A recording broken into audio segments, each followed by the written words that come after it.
पाटणकर चिवडा घेऊन येऊ नका. तर शेवटचा मुद्दा आहे हा.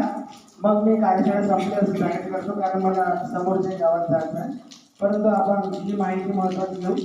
आतापर्यंत आपण जो अभ्यास केला तो कशा संबंधित होता की थोडी थोडी बचत कशी करायची आणि पैसे कसे वाढवायचे. त्यामध्ये आपण काय शिकलो? पहिला शिकलो आपण चक्रवाढ व्याज, दुसरा पीपीएफ खाता, सुकन्या समृद्धी योजना, नॉमिनेशन किती महत्वाचं आहे, 10 लाख नाही भेटलेल्या पाहिजे नॉमिनेशनमुळे. तिसरं आपण अटल पेन्शन योजना, विम्याच्या योजना घेतल्या. आता आपण जीवनाची दुसरी भूमिका घेऊ. पहिली होती डिपॉझिटची जे आपण अभ्यास केली. आता जीवनाची दुसरी भूमिका घेऊ. तुमच्या गावाला लागून मोठी बाजारपेठ कोणती आहे? साकोली. समजा साकोलीला जाऊन तुम्हाला किंवा तुमच्या घरच्या लोकांना एखादा उद्योग व्यवसाय सुचला की आपण हा व्यवसाय साकोलीला जाऊन करू शकतो, परंतु त्याला लागत आहे 10 लाख रुपये भांडवल. किती? 10 लाख. तुमच्याकडे आहेत का 10 लाख? नाही. तर तुम्ही काय कराल? कर्ज घ्या.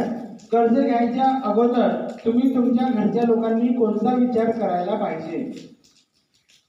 लोन घ्यायच्या आधी